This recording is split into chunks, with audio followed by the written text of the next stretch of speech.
Hi எல்லாருக்கும் வணக்கம். திருச்சியிலேருந்து உங்கள் இன்ஜினியர் செந்தில்குமார் பேசிகிட்டு இருக்கேன். நம்ம வீடு 2021. நாம் இன்றைக்கி பார்க்க போகிற விஷயம் என்னென்னா, இந்த மழை காலத்தில் நம்ம ரூஃப் காங்க்ரீட் போடும்போது மழை வந்துருச்சு. என்ன பண்ணுறதுன்னு தெரியலையே, பெரிய பிரச்சனையாக இருக்குமோ என்னமோ ஏதோமோன்னு நம்ம மனசு கிடந்து அடிச்சுக்குது. இந்த மாதிரி நம்ம ரூஃப் காங்க்ரீட் போடும்போது மழை வர்ற சூழலாக இருக்கிறப்போ நம்ம எப்படிப்பட்ட முன்னெச்சரிக்கை நடவடிக்கைகளோடு நம்ம தயாராக இருக்கணும், மழை வந்தால் அதை எப்படி சமாளிக்கணும், சப்போஸ் ஏதாவது மழை வந்துருச்சுன்னா அது என்ன பாதிப்புகளை உண்டு பண்ணும், அப்புறம் சப்போஸ் ஏதாவது பிரச்சனைனா அதை எப்படி சால்வ் பண்ணுறது, இந்த வீடியோவில் விரிவாக பேசுவோம்.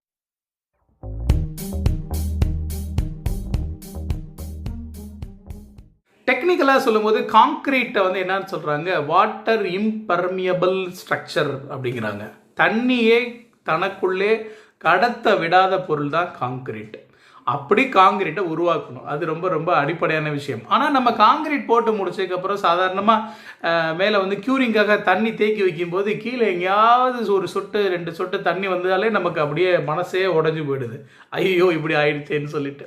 ஆனால் சாதாரண காலகட்டத்திலேயே இப்படிப்பட்ட பிரச்சனை இருக்கும்போது நாம் காங்கிரீட் போடுற டைமில் மழையே வந்துருச்சு அப்படின்னா நம்ம போடுற காங்கிரீட் என்ன ஆகும், அது எந்த அளவுக்கு நம்ம எக்ஸ்பெக்ட் பண்ணுற மாதிரியான தரத்தோடு இருக்கும், வலிமையோடு இருக்கும், தண்ணியை உள்ளே விடாமல் இருக்கும் அப்படிங்கிற பல விஷயங்கள் நம்ம மனசில் ஓடிட்டே இருக்கும். அதுக்கு நம்ம காங்கிரீட்டோடைய ஒரு அடிப்படையான விஷயத்தை தெரிஞ்சுக்கணும். சிமெண்ட்டோடைய செட்டிங் டைம் வந்து 1/2 மணி நேரம். ஆனால் காங்கிரீட்டுக்கு வந்து நம்ம அதை ரெடி பண்ணி அது முழுமையாக செட் ஆகிறதுக்கு ஒரு குறைஞ்சது 2 மணி நேரம் ஆகும். இப்போ நம்ம காங்கிரீட் போட்டு வச்சுட்டு அது கொஞ்சம் செட் ஆயிடுச்சு, இப்போ மழை வந்தால் பிரச்சனை இல்லை அப்படின்னா நம்ம எவ்வளவு நேரம் கழித்து அந்த சிந்தனைக்கு வரலாம் அப்படின்னா குறைஞ்சது 2 மணி நேரம்.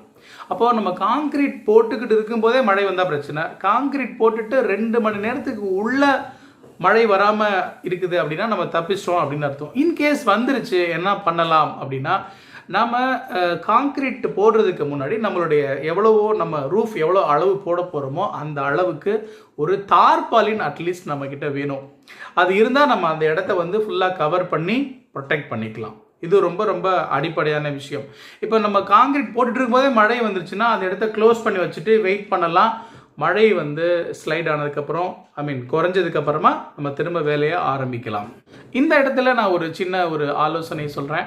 காங்க்ரீட் போடக்கூடிய காலகட்டத்தை நாம் சுருக்கிறது நல்ல விஷயம். ஏன்னா எப்போ மழை வரும்னே தெரியாமல் இருக்குது, திடீர்னு மழை வந்துருச்சுன்னா என்ன பண்ணுறது அப்படின்னு யோசிக்கிற சூழலை நம்ம இருக்கோம்னா, நம்ம காங்க்ரீட்டுக்கு சைட்லேயே ரெடி பண்ணி போட வாய்ப்புகளை பற்றி சிந்திக்காமல் நம்ம இந்த ரெடிமிக்ஸ்டு காங்க்ரீட்டுக்கு போகலாம்.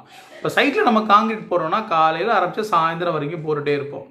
பட் இந்த ரெடிமிக்ஸ்டு காங்க்ரீட் பொறுத்த வரைக்கும் நாம் ஒரு 2 hours 3 hours கம்ப்ளீட் பண்ணுறதுக்கான வாய்ப்பு நிறைய இருக்குது. அதனால் நம்ம விரைவாக இந்த காங்க்ரீட் ப்ராசஸை முடிக்க முடியும். அப்புறம் அந்த காங்க்ரீட் செட் ஆகிறதுக்கு அந்த அட்லீஸ்ட் அந்த 2 hours டைமையும் நாம் கொடுக்கறதுக்கு நிறைய வாய்ப்புகள் இருக்குது. இப்போ நம்ம ரெடிமிக்ஸ்டு காங்க்ரீட் போகிறோம் அப்படின்னா அதில் ஒரு முக்கியமாக குறிப்பாக ஒரு விஷயத்தை நான் சொல்ல விரும்புகிறேன். சாதாரணமாக நம்மளுடைய ஸ்ட்ரக்சுரல் டிசைனில் காங்க்ரீட் வந்து M20 கிரேடு வந்து சஜஸ்ட் பண்ணியிருக்காங்க. அப்படின்னா இந்த மாதிரி டைமில், அதாவது மழை காலத்தில் ஏதாவது பிரச்சனை ஆகி நமக்கு வந்து ஸ்ட்ரென்த் ஏதாவது குறைஞ்சிரும் அப்படிங்கிற பயம் இருக்கிற காலகட்டத்தில் அட்லீஸ்ட் வந்து ஒரு M25 கிரேடை வந்து நாம் ஆர்டர் பண்ணலாம். ஏன்னா ஏதாவது இஷ்யூனாலும் நமக்கு வந்து அந்த காங்கிரீட்டோட ஸ்ட்ரென்த் டைல்யூட் ஆகி ரொம்ப அளவில் பாதிக்காமல் இருக்கிறதுக்கு உதவியாக இருக்கும். காங்கிரீட் போட்டு முடிச்சிட்டோம், மழை வந்துருச்சு சார், எல்லாம் நம்ம மேலே முடிஞ்ச வரைக்கும் இந்த போத்திலாம் வச்சுருந்தோம், இப்போ தார்பால்லாம் போட்டு, ஆனாலும் ஒரு பாதிப்பு ஆயிடுச்சு, என்ன பண்ணலாம்? அடுத்த கேள்வி. இப்போ நம்ம காலையில் பார்க்குறோம், காலையில் பெரும்பாலும் நமக்கு வானம் பளிர்னு இருக்குது, பெருசாக மழை இல்லை. பட் நம்ம போட்ட அந்த தார்பாலின்லாம் ரிமூவ் பண்ணிவிட்டு நம்ம அந்த சர்ஃபேஸை பார்க்கும்போது பெரிய அளவில் வந்து நமக்கு தண்ணி எதுவும் தேங்காமல் இருக்குது. அங்கங்கே சும்மா சின்ன சின்ன ஸ்பாட்டு மாதிரி அந்த மழை விழுந்தது மட்டும்தான் இருக்குது. அப்படின்னா நாம் பெருசாக ஒரி பண்ண வேண்டியது இல்லை. ஆனால் நம்ம சென்ட்ரிங் அடிச்சிருக்கோம் இல்லையா, அந்த கீழே தரையில் போய் பார்க்கணும். அங்கே எங்கேயாவது இந்த காங்க்ரீட் வந்து இந்த மழை தண்ணியோடு சேர்ந்து எங்கேயா ஒரு இடத்துல ரொம்ப லீக் ஆகி பேட்சாக கீழே கிடக்குதா அப்படின்னு நம்ம பார்க்கணும். அப்படி இருந்ததுன்னா எந்த இடத்துல வந்து அந்த மாதிரி லீக் ஆகிருக்கு அப்படிங்கிறத ஐடென்டிஃபை பண்ணி நோட் பண்ணி வச்சுக்கணும். இப்போ வந்து நம்ம உடனடியாக எதுவுமே பண்ண முடியாது, அதை நம்ம பின்னாடி வந்து நம்ம அட்டாக் பண்ணலாம்.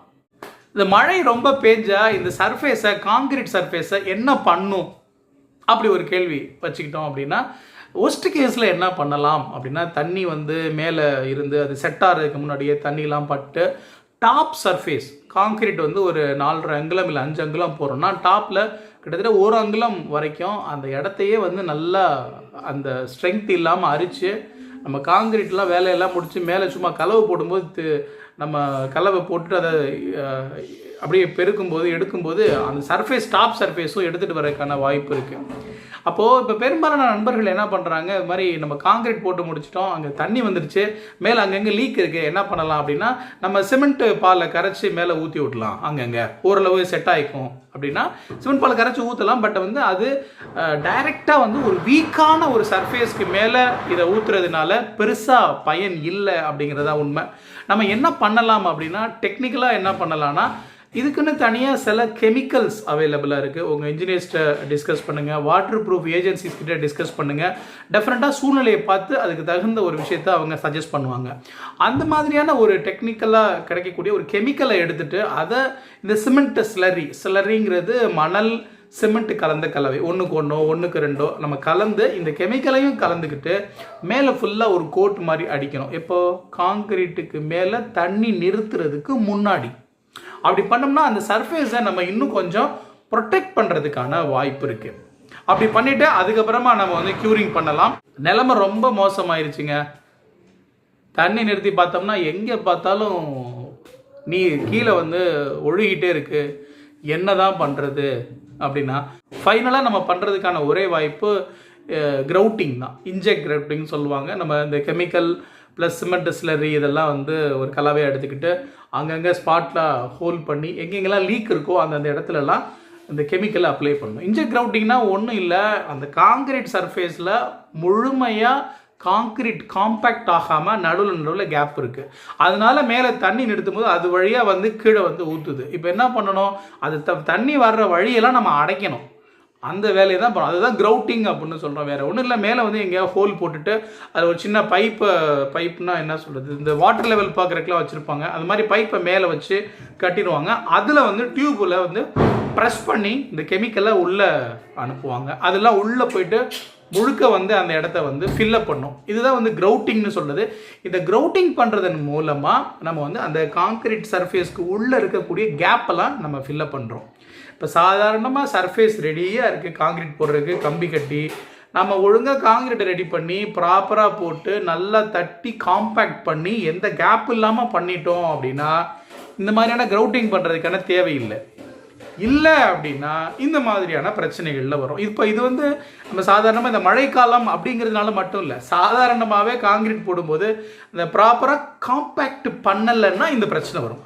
காம்பேக்ஷன்னா என்னென்னா, நம்ம காங்கிரீட்டை போட்டுட்டு நல்லா தட்டணும். இப்போ காங்கிரீட்டு வந்து அந்த நம்ம மணல் ஜல்லி சிமெண்ட் அந்த கலவை வந்து கொட்டிட்டு நல்லா தட்டுனா தான் அதில் இடைவெளி இல்லாமல் ஒன்று சேரும்.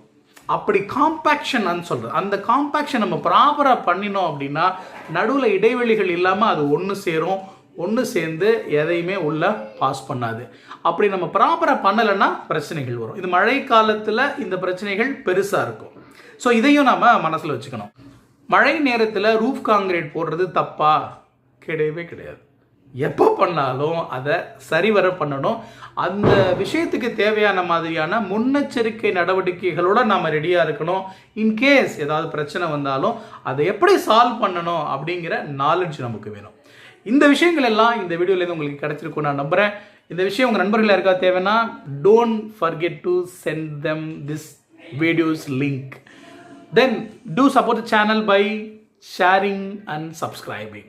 நம்ம சேனலில் வந்து நீங்கள் சப்ஸ்கிரைப் பண்ணுங்கள், நண்பர்கள்கிட்ட ஷேர் பண்ணுங்கள். Thank you so much. Thanks for your time.